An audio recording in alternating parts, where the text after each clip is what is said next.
Photo ഫിനിഷിൽ ഒളിമ്പിക്സിൽ medal നഷ്ടപ്പെട്ട നമ്മുടെ ഉഷച്ചേച്ചി ഫോട്ടോ എടുക്കാൻ പോയി നിന്നു, അനുവാദമില്ലാതെ വേറൊന്നും ചെയ്തില്ലെന്നാണ് വിനേഷ് ഫോഗട്ട് കഴിഞ്ഞ ദിവസം പറഞ്ഞത്. സത്യത്തിൽ എൻ്റെ ഉഷച്ചേച്ചി എത്ര അഭിമാനത്തോടെ പയ്യോളി എക്സ്പ്രസ് എന്നൊക്കെ പറഞ്ഞ് ഞങ്ങൾ തലയിലേറ്റിക്കൊണ്ട് നടന്നതാണ്. ഇപ്പോൾ പയ്യെ താഴെയിട്ട് എറിഞ്ഞുടയ്ക്കാനാണ് തോന്നുന്നത്. രാഷ്ട്രീയമാവാം, അല്ലെങ്കിൽ അത്തരം നിലപാടുകളുമൊക്കെ ആവാം. എന്നാൽ താൻ ജീവിച്ച മേഖലയോടെങ്കിലും ഒരു നീതിയും അങ്ങനെ തകർന്നു പോകുന്ന ഒരു മനുഷ്യരോടെങ്കിലും എന്തെങ്കിലും ഒരു മര്യാദയും കാണിച്ചില്ലല്ലോ എന്ന് വെറുതെ ഓർത്തുപോയി. അങ്ങനെ ഓർക്കുന്നതിൽ അർത്ഥമില്ല. മനുഷ്യനെപ്പോലൊരു മര്യാദയുമില്ലാതെ വഴിമാറാൻ, തിരിയാൻ, മൃഗമാകാൻ, മൃഗമാകാൻ എന്ന് പറഞ്ഞുകൂടാ, മൃഗത്തിനൊരു എത്തിക്സ് ഉണ്ട്. അങ്ങനെ അല്ലാതാകാൻ ആകെ കഴിയുന്നത് മനുഷ്യർക്ക് മാത്രമാണ്. പണ്ടൊരു യാത്രക്കിടയിൽ എൻ്റെ ഒരു സുഹൃത്ത് സംഭാഷണ മധ്യേ പറഞ്ഞൊരു കാര്യം ഉണ്ടായിരുന്നു. ഈ അഴിമതി അല്ലെങ്കിൽ വേറെന്തെങ്കിലും തരത്തിലുള്ള സംഗതി എന്നൊക്കെ പറയുന്നത്, നമ്മളിപ്പം ജന്മനാ നമ്മുടെ ഈ വിരലുകൾ ഇങ്ങനെയാണെങ്കിൽ പിന്നെ അപകടം പറ്റാതെയോ രോഗം വരാതെയോ അതിന് മാറ്റം വരാൻ സാധ്യതയില്ല എന്ന് നമുക്ക് ഉറപ്പിക്കാം. എന്നാൽ മനുഷ്യനെ സംബന്ധിച്ചിടത്തോളം ആദർശവാനായ ഒരാൾ അഴിമതിക്കാരനാകാൻ വളരെ കുറച്ച് സമയം മതി എന്ന് മാത്രവുമല്ല, അഴിമതിക്കാരനായാലോ ചിലപ്പോൾ അഴിമതിക്കാരനായി പമ്പര അഴിമതിക്കാരനായി മാറുന്നതും നമ്മൾ കണ്ടിട്ടുള്ളതാണ്.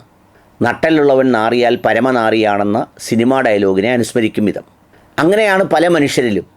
ഇപ്പം തന്നെ നമ്മുടെ രാധാകൃഷ്ണനില്ലേ, PSC ചെയർമാൻ, അയാൾ എൻ്റെ അധ്യാപകനായ ഒരു യൂണിവേഴ്സിറ്റിയിൽ ജോലി ചെയ്തിരുന്ന ആളാണ്. അയാളെയൊക്കെ ആദർശത്തിൻ്റെ ആൾരൂപമായി, ഗാന്ധിയനായി, ചർക്ക കൊണ്ട് നൂല് നൂത്ത് നെരിയാണി വരെ ഉടുക്കുന്ന വിഗ്രഹമായി ഒക്കെ കണ്ടിരുന്ന ഒരു കാലഘട്ടം മാറിയിട്ട് ഇപ്പോൾ അയാളുടെ ഒരു ലാഭത്തിന് വേണ്ടി തികഞ്ഞ വിദ്വേഷിയും തികഞ്ഞ വർഗീയവാദിയും യാതൊരു അടിസ്ഥാനവുമില്ലാത്ത പുലഭ്യവും പറയുന്ന ഒരു മനുഷ്യനായി മാറിയത് കണ്ടുകൊണ്ടിരിക്കുകയാണ് നമ്മളിപ്പോൾ. അങ്ങനെ കാണുന്നതുകൊണ്ട് ഇപ്പം ഞെട്ടലില്ല.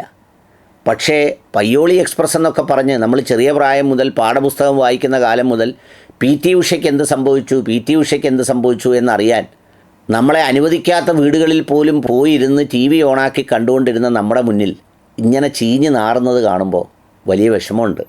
വിനേഷ് ഫോഗട്ട് കഴിഞ്ഞ ദിവസം പറയായിരുന്നു, അവർ ഒളിമ്പിക്സിൽ അയോഗ്യത വന്നപ്പോൾ സമയത്ത് അപ്പീൽ കൊടുക്കാനോ അല്ലെങ്കിൽ അതിലെന്തെങ്കിലും ഇടപെടാനോ ഒന്നും ശ്രമിച്ചില്ലത്രേ. രാഷ്ട്രീയ യജമാനന്മാർക്ക് ഇഷ്ടമല്ലാത്തത് കൊണ്ടാവാം ശ്രമിക്കാതിരുന്നത്. കാരണം ഒരു രാജ്യസഭ താലത്തിൽ വെച്ച് നീട്ടിക്കൊടുത്തപ്പോൾ അതിൻ്റെ മാധുര്യത്തിൽ മയങ്ങി അങ്ങനെ ആയിപ്പോയതാകാം. പണ്ട് മറ്റ് ഗവൺമെൻറ്റുകളുള്ളപ്പോൾ അവരിൽ നിന്ന് സ്ഥലവും മറ്റേതും മറിച്ചേതും ഗ്രൗണ്ടുമൊക്കെ ഒപ്പിച്ച് പരിശീലന കേന്ദ്രവുമൊക്കെ തുടങ്ങാൻ ഓടിയതുപോലെ ഇപ്പോൾ അധികാരത്തിൻ്റെ തണലിൽ വന്നപ്പോൾ അതിനോട് നീതി പുലർത്തിയതാവാം. എന്നാലും ഈ പറഞ്ഞ സ്വന്തം ജീവിതത്തിലെ സുപ്രധാനമായ ഒരു മെഡൽ ഫോട്ടോ ഫിനിഷിങ്ങിൽ നഷ്ടപ്പെട്ടതിൻ്റെ ഓർമ്മകളും സങ്കടവുമൊക്കെ ഹൃദയത്തിലുണ്ടായിട്ട് പോലും അവിടെ ചെന്ന് അനുവാദമില്ലാതെ ഫോട്ടോ എടുത്ത് പിറ്റേന്നത്തെ ചാനലുകൾക്ക് ആശ്വസിപ്പിക്കുന്ന ഉഷ എന്നൊക്കെ പറഞ്ഞു കൊടുക്കാൻ കാണിച്ച ലജ്ജയില്ലായ്മയും ഉളിപ്പില്ലായ്മയും ഓർത്ത്